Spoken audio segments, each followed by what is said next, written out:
Carrie. Hey y'all, I'm Mandy. And this is Monstrous. This episode contains topics and language that may not be suitable for all listeners and may be triggering for some. Listener discretion is advised.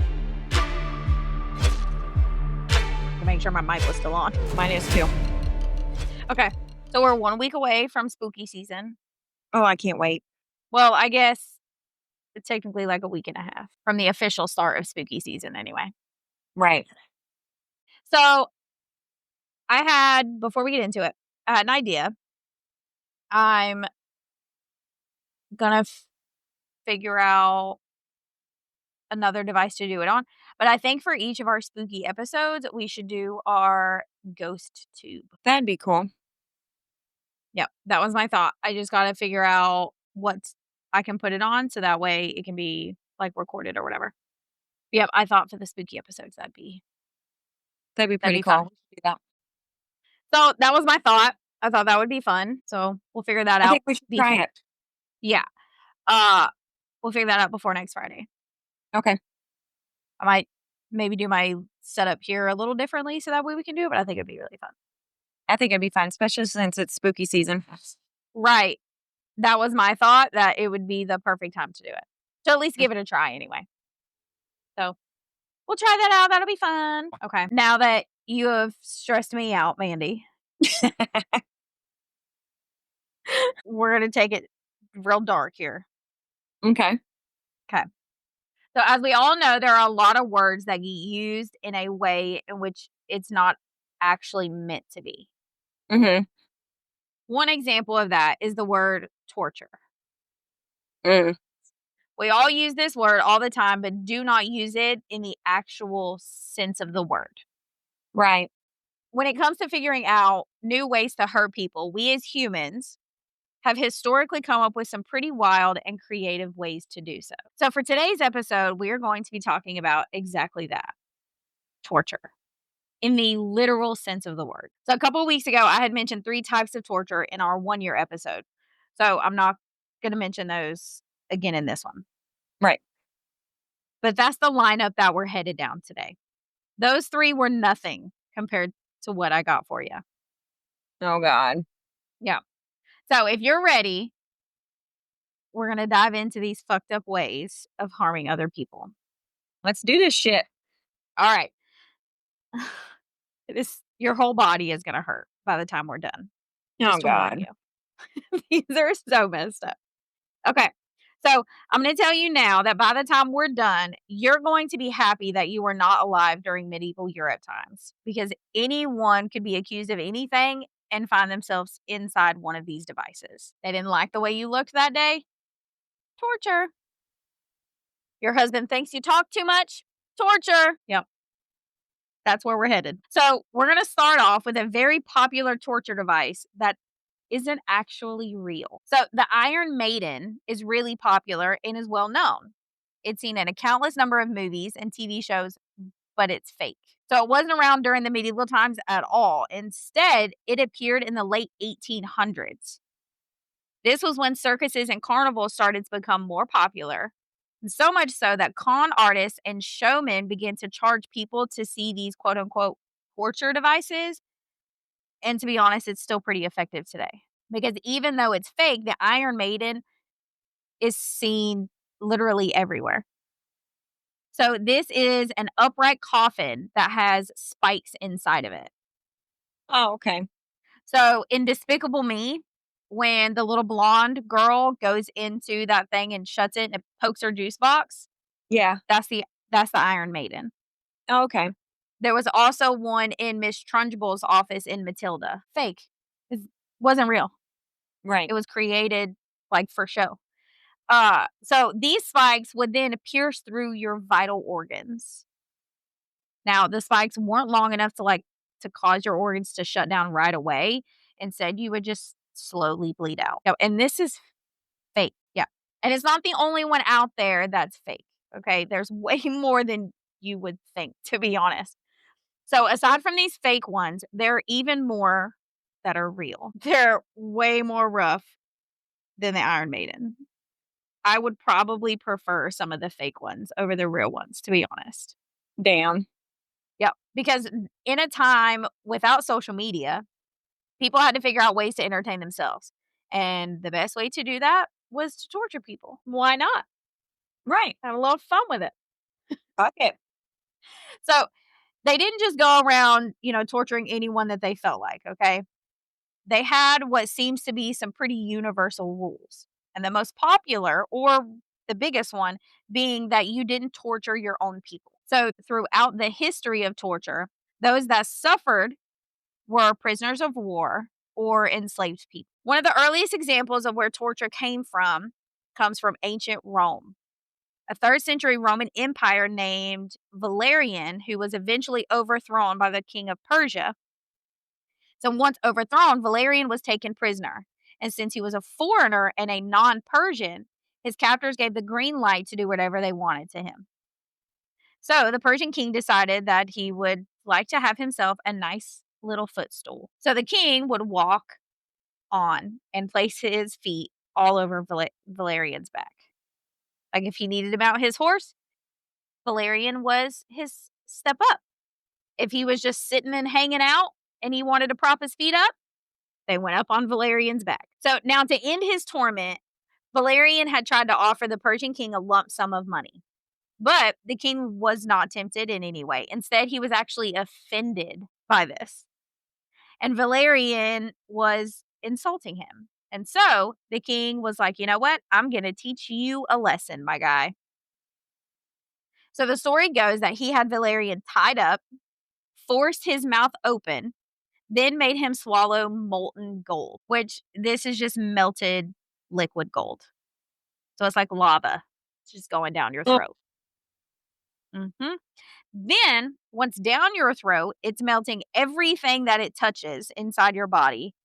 Then, as it cools down, it's solidified around your organs. ooh. But this was not enough for the Persian king.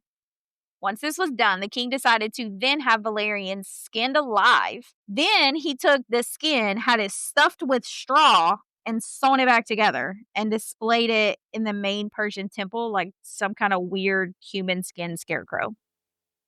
What the hell? Yep. Holy shit, dude. Yeah. Valerian, being a foreign leader, caused this obviously to insult his people in Rome to a very high level. And so they would then go on to defeat Persia and reclaim Valerian's skin in order to give him a proper burial. What the Persian king did to Valerian was done in order to send a message. And this is the most popular reason behind torture: sending a message to someone else. So, sending a message once again comes up years later within the Catholic Church. The Roman Catholic Church was essentially the highest power within Europe at the time. During the Middle Ages, the church was basically their government. So, as technology advanced and people began to travel the world more, they also began to learn new things, get new ideas, and then find themselves. So, naturally, people began to gravitate towards other belief systems. Now, Catholicism was obviously still the way of life, but the rise of other religious beliefs scared the Catholic Church, and most of all, the Pope. Anyone that went against these church beliefs and the Catholic way of life was considered a heretic. It didn't matter. Like, you could dress a way that the Catholic Church said you should not dress. You're a heretic. Damn. Yep. You cuss in church, you're a heretic. Well, damn, looks like that's what I'm gonna be then. The fuck? Oh, man. Okay. So by the 1400s, the Pope and the Vatican were getting quite a bit more antsy about the conversations and the free thought that was going throughout Europe. So, together with the King and Queen of Spain, they created a group called the Spanish Inquisition. The main goal of this Inquisition was to, quote unquote, identify the heretics. So, basically, anyone that strayed from the Roman Catholic path. Right. Yeah. I have some issues with this here, guys, but We'll leave that we'll move alone. on. Right. So now the Inquisition was pretty modern, and they had some ground rules when it came to what they called torment, which was just their nice way of saying them torturing people. So this Inquisition was really credited for truly putting torture on the map for others. Like, this was not really a thing until after the Roman Catholics did it.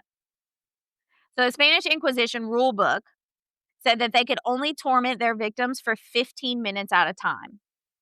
But you could do several 15-minute sessions during this entire thing. You just had to have a break between those sessions. So it's like a workout session here, basically. Yeah, thanks. So humane of you. So another rule of the Inquisition was that they weren't allowed to kill you, but they could bring you just to the brink of death, like Shit. to where you wish you were dead. Right. Yeah. So after some time of the Inquisition's torture reign in 1542, Rome became inspired by what the Catholics were doing. So Rome kicked off their own Roman Inquisition. They loved the torture, but they wanted their own version of this. And let me tell you, they brought it. They went above and beyond. So the Roman Inquisition didn't have strict rules like the Spanish Inquisition did. These guys were allowed to torture you for up to 30 minutes at a time. And it wasn't only the Inquisition performing this torture. The civil courts all over Europe were using the Inquisition's methods, but they did so with no time limit and really no rules at all because they weren't being performed by the Inquisition. So they didn't have to follow what they said. So basically, you got everyone over here in Europe just getting their hands all in this torture pool, and they got pretty creative with it. Basically, everything they could get their hands on in one way or another became a torture device. So the first three devices that we have are all big favorites of the Spanish Inquisition. First, we have the strapado. With this, there were three ways that this could be administered. First, your hands could be tied behind your back, and then a rope would hoist you up by your wrists, which after about a minute or so, you're going to be a little sore, but you're going to be fine.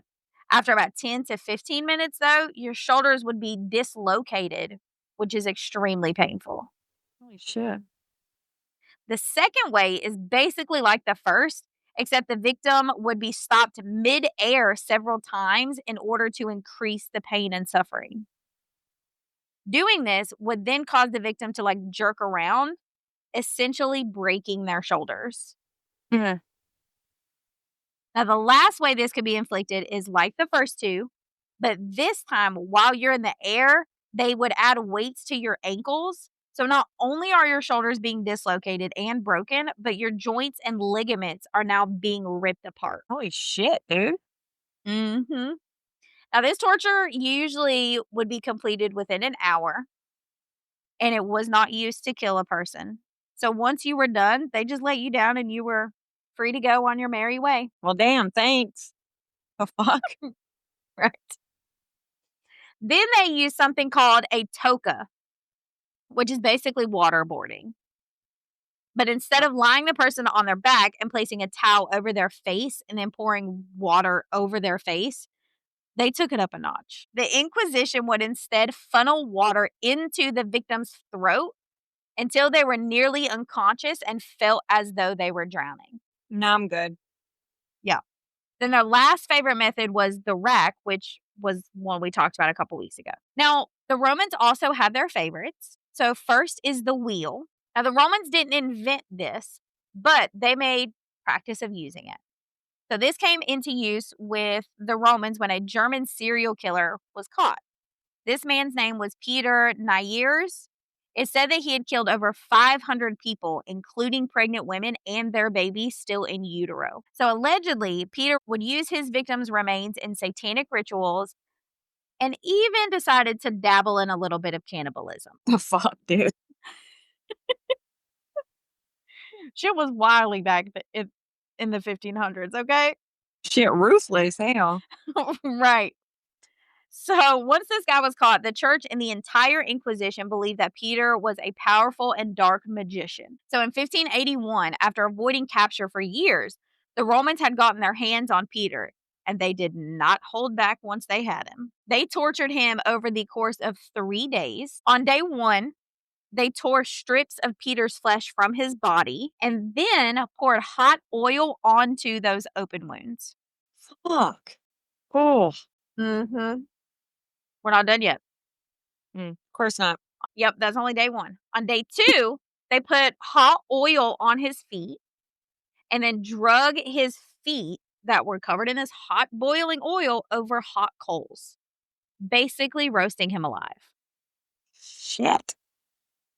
Then, on the third day, the Romans dragged Peter outside where they broke him on the wheel.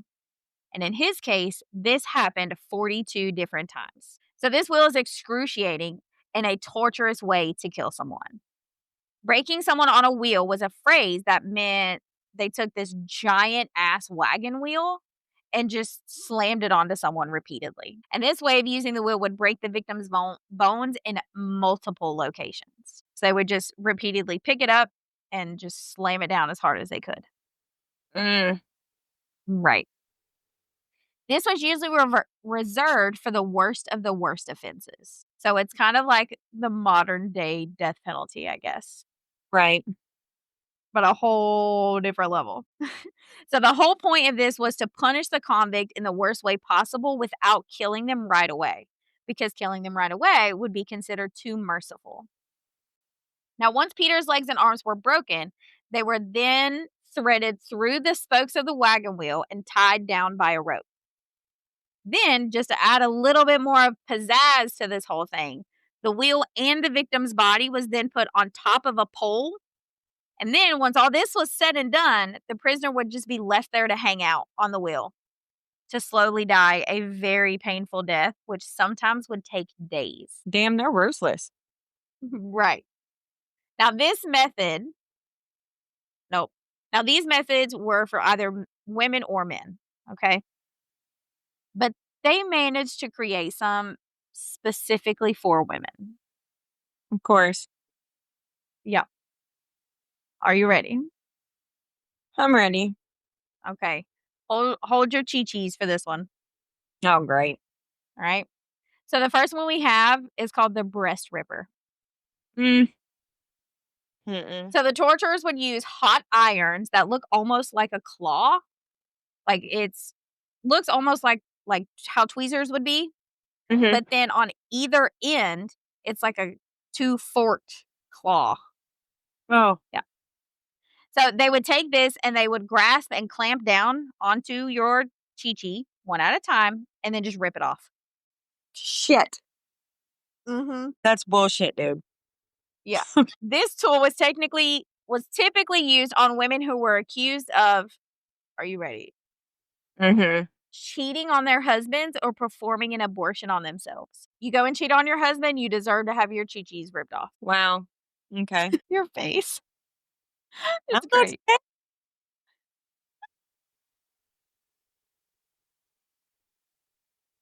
And we're not even halfway yet. No, I bet. They're so fucked up. So the next one we have is called the cocking stool. Oh, God. The name alone. I know. Some of these names, you're like, what the fuck? Who picked this? Right. So this one was reserved for disorderly women. Mm. You go and act disorderly, this is what you're getting. Keep yourself in line. So this basically was like a teeter-totter. On one side was a wooden chair, and on the other side was a pulley system that would lift the other end into the air. Now, this is some kind of weird fucking toilet seat kind of chair. The spot where like your butt would be on a normal chair was missing and was more like a toilet seat. So a disorderly woman would be strapped into this chair, then hoisted into the air with her behind just hanging out for everybody to see. Okay. Now, looking at her behind was just not enough because there's never a line, apparently. So people in town would then take turns shouting at the woman and throwing things at her while she's just chilling in this chair with her butt just hanging out for everybody. Mm-hmm. Fucking weird. She's just shaking her head. So I also found a torture device that was used on witches, or generally speaking, any woman, because women were really the main people accused of participating in witchcraft. So this device is called one of the most misogynistic torture devices for women ever made. And most of the time, it was actually the woman's husband that requested his wife become subject of this torture. Oh, it's bullshit. Mhm. This was most commonly used on the unruly lower class women in order to put them back in line and to be taught a lesson. So, this device is called the scald's bridle. One of its earliest uses was in 1567 on a Scottish woman named Bessie. So, not gonna lie, every time I hear the name Bessie, I think of the cow from Lone on the Ranch. Yep. Yep. The big, I think she was brown and white. That was her name was Bessie. Every single time I hear that name, that's what I think of. I know that's awful. Okay, anyway. So to earn her spot in the torture line, Bessie did the worst thing a woman could do during the 1500s, and that was call a man out for lying. Fuck that, dude. So apparently, Bessie had been buying stuff from a man in town, and she'd accused him of ripping her off in front of the other townspeople. So this man demanded that Bessie be put into the scald's bridle. Mhm. Learn your place, okay? That's Right. basically what he's saying. So this was called the scald bridle because during the medieval times, a scald was something a woman of a lower class who didn't hold back on speaking her mind was called. She had no problem giving her opinions or speaking up when things were wrong. Hi. They need to see us now. Right. Thank God it's not here because I'd be in that thing 100 times over. Me too. Then the bridle part is the mouthpiece for a horse on the reins. Oh, okay. I know who you're talking about. So throughout the years, there were a few variations on how this thing looked, but the overall design for the most part was the same. The one that was placed on Betty was a mask, and it was made of a very heavy metal iron. It then had a metal strap on the top and sides of it so that it would fit tightly around her head, therefore making it very hard to take off. On the top of the mask, there were spiky, like metal twisted animal horns. There were cutouts around the eyes, nose, and mouth. Once this horrific thing was placed on a woman's head, she would be forced to open her mouth and have a metal grag bridle inserted into her mouth. So it's not like the comfortable ones. Like, I mean, I'm sure they're not comfortable for horses, but it was all metal, what these ones were. So this one specifically was a flat piece of metal with a spike on it that would point down towards the tongue. This way, if she talked, she would also be stabbing herself in the mouth. Holy shit. Mhm. So this thing was scary, uncomfortable, and humiliating because not only did you have to wear this thing around your own house and your family, but you had to walk around everything with this on. Then your dumbass husband, okay, if he was the one that wanted this thing put on you, would then attach a leash to it and just parade you around town. No, I'm good. Fuck you. Right. In Bessie's case, she was paraded around town while blood dripped from her mouth because she's like, I'm not shutting up. I don't give a fuck. Right? And then to make it worse, the townspeople were actually encouraged to harass her. And they, of course, followed through because, they're bored. What else do they have to do? While her husband drug her around town by a leash attached to this thing around her head. That's pathetic, dude. Right. Don't rip people off. You won't get called out. Right. So from here, we're going to go to 1514 in Hungary. During this time, there was something called the Peasant War going on. And this was an uprising against the government.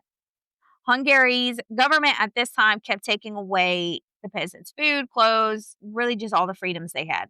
So over 100,000 Hungarians united together to overthrow their king under the leadership of a man named, I'm hoping I'll say this right, Georgi Daxa, I think is how you say it. I'm not sure. Sadly, the peasants did lose this war, and even more was taken away from them because of it. Their leader, Georgie, had been captured by the government and then sentenced to death by torture. And they were going to use this torture and the death of Georgie as an example for the rest of the peasants. Never good when you're used as an example. Mm-hmm. So now, with a crowd of royals and prisoners watching, the torture of Georgie began. First, the guards stripped him naked and tied up his feet. Then they teased him by calling him the peasant king. They then went on to bring in some of his peasant soldiers and forced them to sit Georgie on an iron throne that had a fire lit underneath it, and it was slowly heating up the iron chair. So the longer he's forced to sit on this throne, the more his skin is melted onto the throne itself. Since that is not enough, they then brought in a burning hot metal scepter and shoved it through his open palm. Oh, shit. Then, to complete the entire royal look, they brought out a blazing hot crown and placed it on his head. Yeah. So his skin is slowly melting off his body, and therefore he is slowly dying. Georgie was forced to sit on this throne in this way for over an hour while this giant crowd of people just sat there watching and taunting him. Right. And because of this, of course, is never enough, ever. There's never a fucking line. The guards decide they're going to take it up another notch. They brought out Georgie's brother, who was one of the other imprisoned peasant soldiers, and murdered him right in front of Georgie. Holy shit. They then cut up Georgie's brother's body into little pieces, and then several guards took pliers and heated them up in a fire, then began to pull flesh off of Georgie's body. Wow. Yep, there's just like no lines here at all. Right. Guards then forced 9 other peasant soldiers to finish killing Georgie. How did they do this, you may ask? Through cannibalism, of course. No. 4 of the 9 soldiers refused to do this, and for that, they were killed in the same way Georgie's brother had been, right there on the spot. The other 5, seeing what would happen to them, did as they were told. And after they did it, they were taken out of their chains and they were released. That's insane. So obviously Georgie died on this throne that day. His body was then torn to pieces and then displayed all over in different locations as a warning to other peasants. Wow. So a couple episodes ago, I mentioned the Tower of London. It was our 1-year episode. And like I said, then the tower went from being a lavish hotel and storage location for royals to a tower of torture. And among the vast torture methods inside the tower was one of the most popular devices of torture there was during the time. But it wasn't actually a device at all. Instead, it was rats. No, I'm good. Nope. Nope. Now, there were several ways in which rats would be used as a form of torture, but no matter how you use them, the end result was always the same. They would eat right through the human flesh. So, these rodents were most often used through a method called the rat box, which this can be seen in all kinds of movies. So first they would place these rats inside a box after they had been starved. Then they would tie the prisoner up on a flat surface. They would then take this box of starving rats, which was in a bucket or, whatever they felt like putting them in, really. They would put it upside down on the prisoner's stomach and then just hold the bucket there. Sometimes they would even just let the rats just run free all over the place.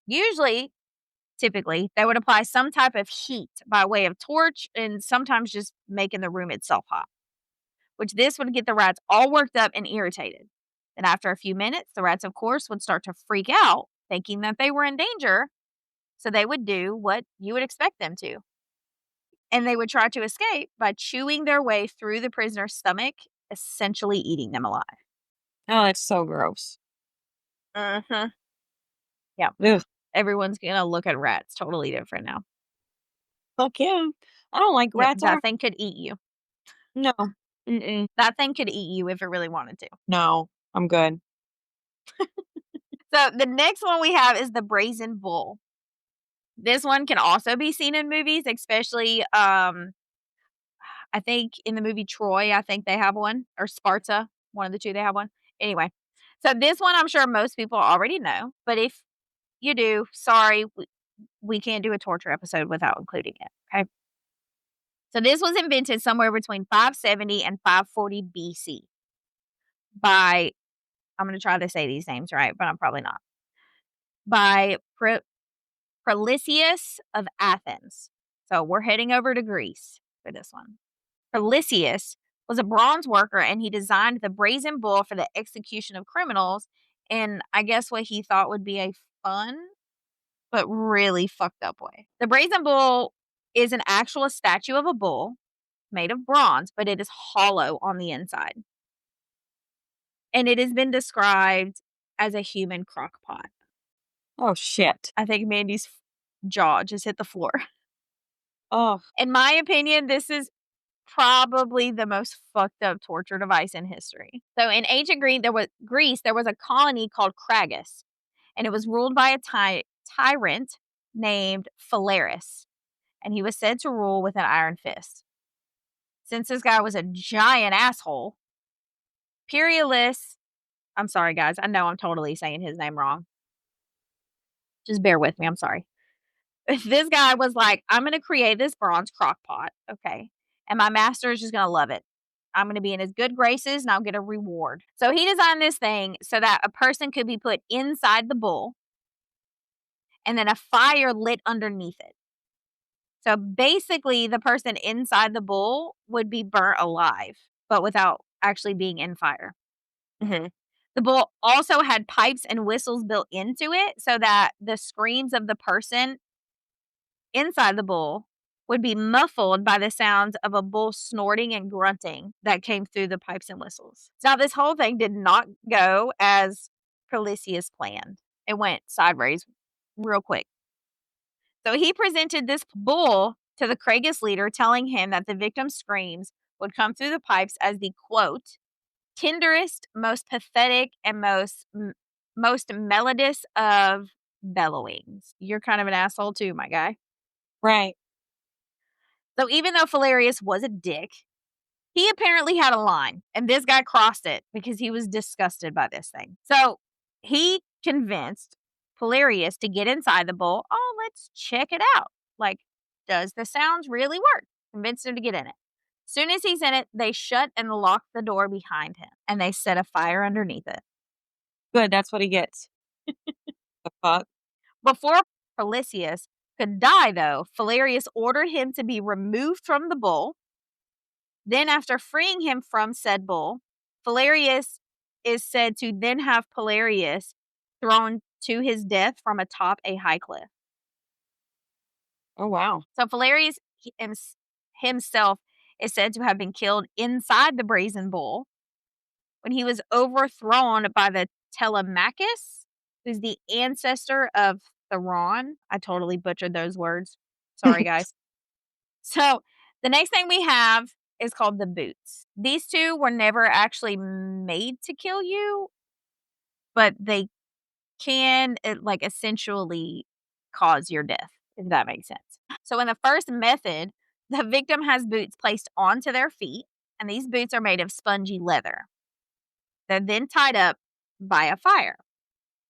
Then you would get boiling water poured onto these boots so that this hot ass water soaked up by this spongy leather and ends up dissolving the flesh on your feet. Mhm. And if the water was hot enough, it could also dissolve the bone.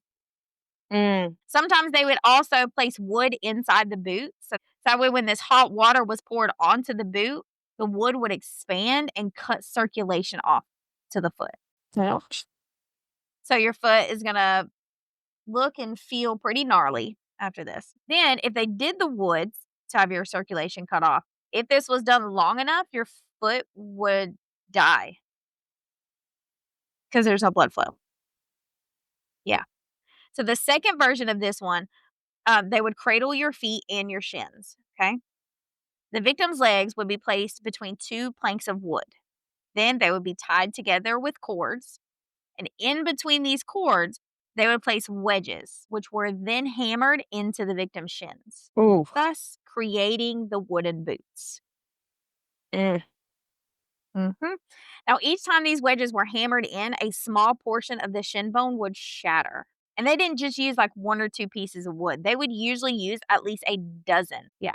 So then when all of this is said and done and your legs are essentially jello, you just have bone shards, floating around inside your leg, just hanging out. Eventually, your leg would become infected, and because of the time period, this infection would effectively kill you. So the next one we have is called the head crusher. This one's pretty straightforward, tells you what it is. With this one, there would be a bar that your chin was placed onto, and then on the top of your head, there's a cap placed. And there's little screws that would be twisted like a vice, and eventually your head would be crushed. Woof. Mhm.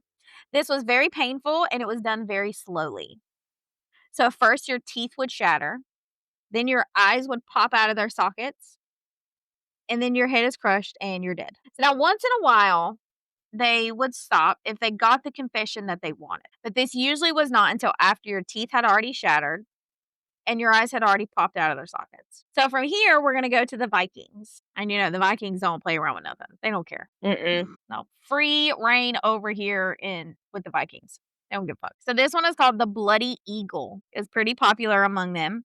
And it's believed by some scholars that this was something done as an offering to the Norse god of war Odin before and after battles. According to scholars that specialize in the 12th and 13th centuries, this form of torture was most popular in Scandinavia because, hello, Vikings. And this was reserved to just kind of pump up their spirits before battle. And they only did it to the worst of the worst people. This one's really fucked up. So the Bloody Eagle went down like this, all right? The victim of this would be forced to either kneel or lay on their stomach. They would then be restrained to prevent them from getting free. Once this was all done, the person's back would be carved, sometimes in the shape of an eagle, sometimes not. Either way, it didn't matter. The purpose of it was just to open their back up. Mm-hmm. Sometimes they just felt like getting a little fancy with it. So when this was done, the rib cage was cut away from the spine with an axe. The ribs were then pulled away one by one and out through the back. They were pulled up slightly in a way to kind of like resemble wings. Damn. Yeah. Then to take this to a totally new level, the victim's lungs were pulled out one at a time and just laid over the ribs. Ouch. Right. If the victim somehow managed to live through this, they would slowly suffocate because their lungs had been pulled out through their back, which would restrict the oxygen intake. Right. Yeah. So next we have the heretic's fork. This was used specifically for people that spoke out against the Catholic Church during the Middle Ages. Yep. So this was basically a double-ended fork. Both ends had very sharp prongs on them. This would then be attached to a leather collar device, which would be put around the victim's neck. This placed the victim in a position where they couldn't move their head from like a strained upward position, like you're looking up at the ceiling. And they couldn't drop their jaw either, because if they did, then the prongs would pierce their neck and their sternum. Yeah. So it was put around your neck. You had one end of the fork against your sternum and one end of the fork like against like right underneath your jaw. So if you moved your head down, you're just gonna stab yourself. Imagine the neck ache after that. Oh, yeah. Most definitely. So the next one also has a religion mixed in with it. This one is called the Cradle of Judas. So for anyone that does not know, Judas was the guy that betrayed Jesus. So this one was also created by the Spanish Inquisition. This device was a wooden pyramid that was raised high off the ground by 4 legs. Atop that pyramid, there was a spike.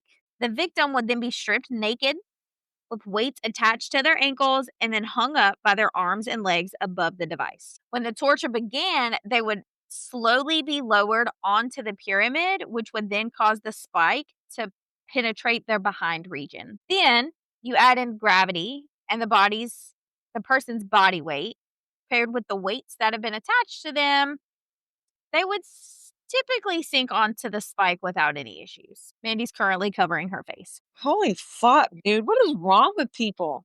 I told you. You've been so excited about this one. I changed my mind. I'm done.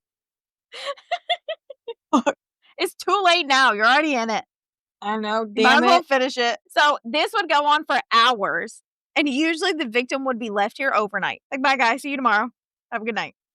We'll check in on you in the morning. You'll be okay. Yep. Mm. Now, if the spike itself somehow didn't kill you, then you were definitely gonna die from infection because this thing most definitely was not ever cleaned. No. Yep. So the next one we have, we've actually talked about before. It comes from Scotland, and that is the Glasgow smile. Mhm. This is also known as the Cheshire grin. That's what London's street gangs call it.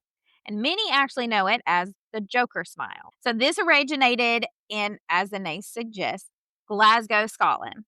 So how this works is that there are two small incisions made at the corner of the victim's mouth. Then the victim is either beaten or stabbed. And while this is going on, the muscles of the face constrict.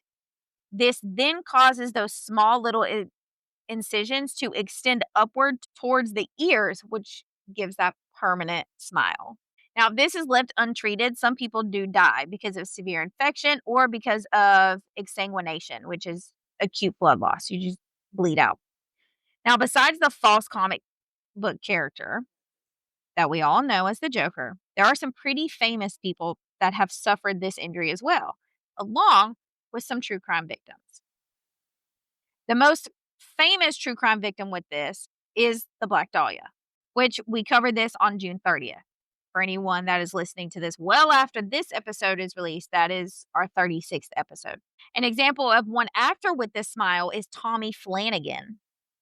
He is known for his role as Murphy in SVU. So he was the victim of this when he worked as a DJ in a Glasgow nightclub. And after his shift, he was attacked by a gang. And that's how he got his Glasgow smile. Wow. Yep. That has to be, like, so painful. Oh, I couldn't imagine. Like, you live through it. Typically, you live through it. But, Mhm. like, how do you eat or drink anything? Because, like, it would burn. Because it goes all the way up. Ugh. Oh, my God. I can't even. Hey, but there's a lot of people that have, like, the Glasgow smile, and it's helped their careers. Right. Yep. Because they've been able to get amazing roles because of it. Mhm. Okay. Tommy Flanagan being one of them because he usually plays a bad guy. Yeah. Yep. So it just kinda and then his Scottish accent just helps so much more too. Okay, anyway, sorry. So this we have another one that is pretty straightforward. Okay. This one is called saw torture. So for this one, the victim is hung upside down by their ankles. Then a saw is used to cut them from groin to sternum. Sometimes, somehow, the person is still alive, and that is until they hit the midsection. Some people are even able to stay alive until they hit the chest area. They're able to live through this as long as they do because since you're hung upside down by your ankles, all of the blood has now went to your head. So it slows down and it even essentially stops the flow of blood. Then, if you're also cutting in the right spots, it slows the death process down even more. Like if you're avoiding any major organs, you're not gonna die right away. So fucked up. Just kill me. Right. Why do you need to saw me in half? Or shit, at least give me some chloroform or something first. You know what I mean? Right. Like that defeats the purpose of it though, but so next we have a classic one. I know everyone has heard of it, especially if you grew up watching old westerns. And that is hung, drawn, and quartered. So this began in 1283 in England, and this was a punishment for high treason. For this, the victims were often hanged to the point of near death, and then they were taken down. Then they were tied up to something and disemboweled. Then the entrails would be burned, and the victim's limbs would then be tied together by rope, and the other end of said rope would be tied to horses, who were then encouraged to take off running. Following this, the victim would be beheaded, and their head would be displayed for everyone to see. Damn. Yep. A famous victim of this is a Scottish patriot, Sir William Wallace. He had been killed after he led the Scottish resistance against the English. On August 5th, 1305, Sir William had been arrested near Glasgow and taken to England to be killed as a traitor to King Edward I, even though he had never sworn any kind of allegiance to the king, which meant technically he wasn't a traitor. Mhm. So he technically was not guilty.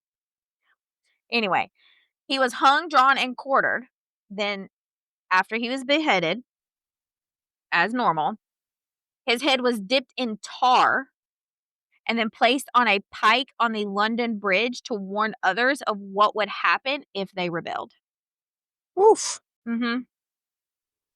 Yep. So our last torture method for today, okay, we're gonna end on I don't know. I don't know if this is the worst one or if it's not. They're all pretty rough. Yeah. But we're gonna end on flaying. Ooh, like a fish? Like you fillet a fish? Yes. Oh, mm-mm. I'm good. No. Oof. For this one, the first step is to tenderize the skin. So the goal of this is to basically like as if you're peeling off a face mask. You just want to be able to peel it all off in one go. That's the goal here. You're stressing me out.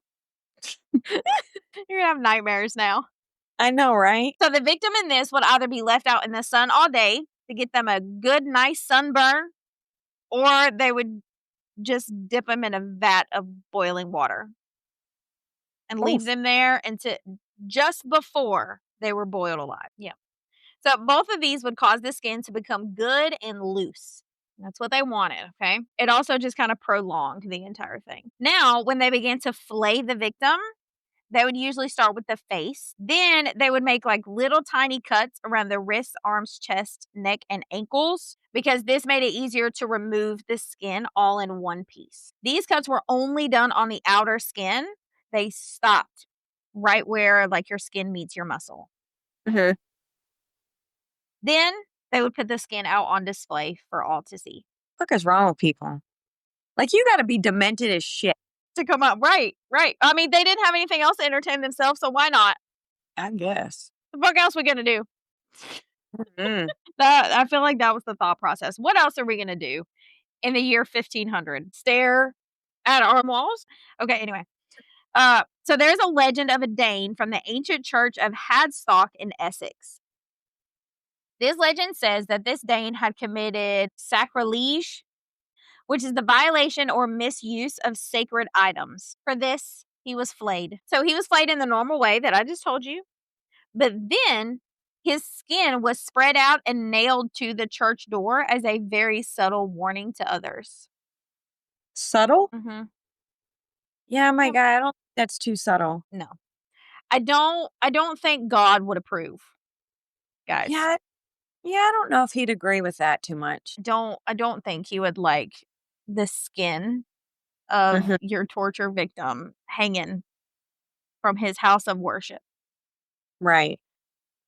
I think that might be a little line right there. Yeah. That might be like, "Okay, guys, we need to reevaluate our life choices here." You might have took it a little too far, my guy. Yeah. So later, the door in the church had to be replaced. And when they replaced it, there was still skin found underneath the nails. No, that's so gross. Yeah. So, as we can all imagine, this is extremely painful. Okay. But I'm going to tell you why it's so painful. Give you the visual here because I Thanks. know you want it. Right. I can see it in your eyes. You're just begging me to tell you. You're delusional. Delulu. Right. Okay. So, all of the nerve endings that go like deep into the layers of your skin, when you're flayed, they're being pulled off from every single muscle because flaying doesn't involve cutting. Mhm. Like when you lay out a fish, you usually take a flay knife and just kind of like cut the skin away. That is not what you do in this one. You are literally tearing the skin away from the muscle. So this ripping motion tears your nerve endings to shreds and kills them. Now, this doesn't kill you right away. Eventually it does.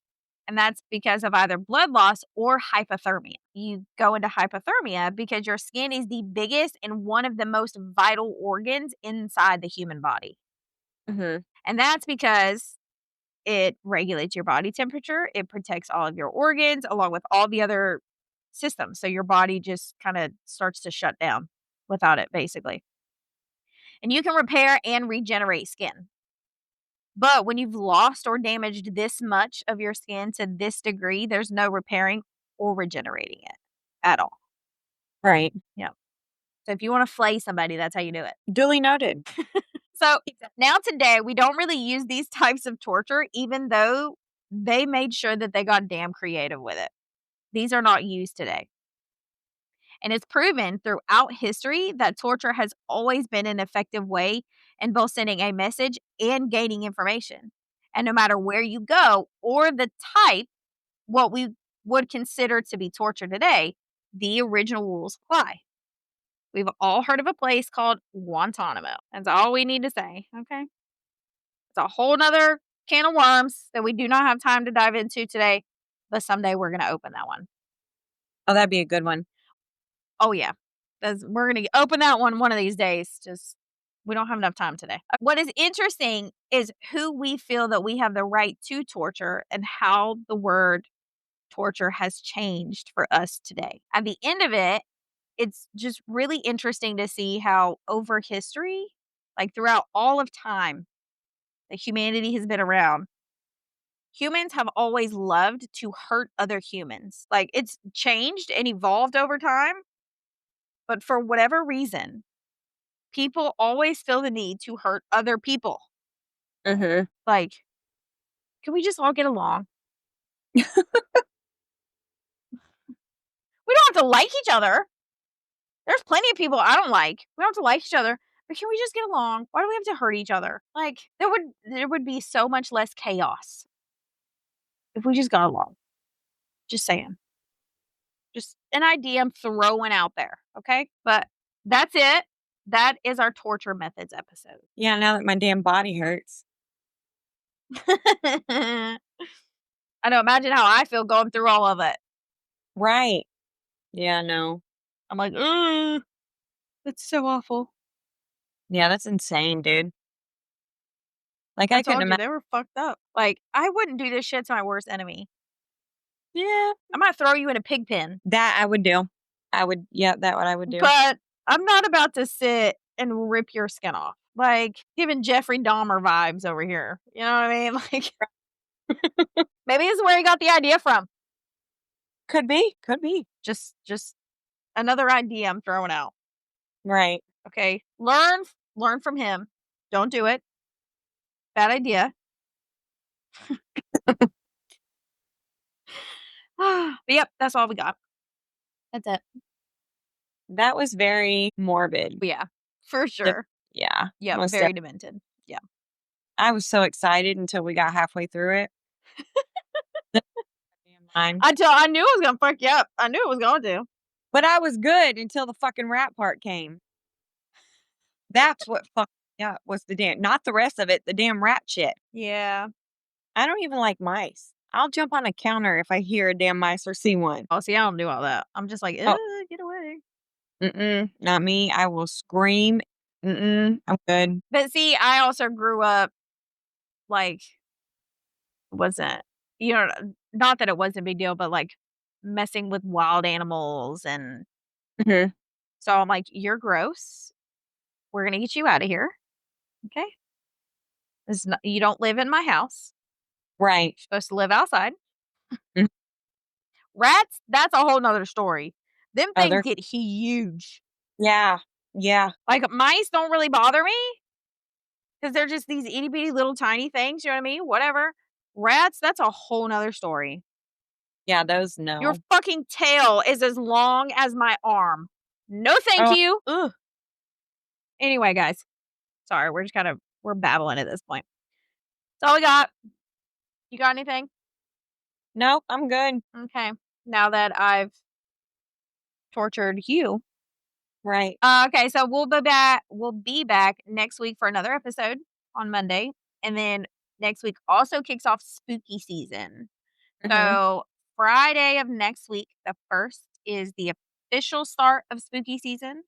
So that is going to start off your Friday bonus episodes and all of our spooky Halloween episodes each week from there, all the way up to Halloween. So make sure you come back for those because we've got some pretty good ones this year. Nice. I'm excited. Yeah. So as always, I got as many pictures of each of the torture devices that I could find. Some of them I couldn't find any. Those are going to be on the Facebook page. That link's in the episode description. Make sure you give us a rate and a review. Make sure you're subscribed on your platform, depending on what you have. It'll either be a follow button or it'll look like a little alarm bell.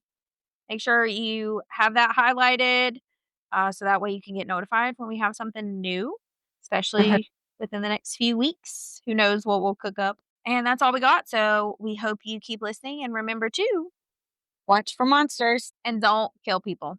Bye, y'all. Bye, y'all.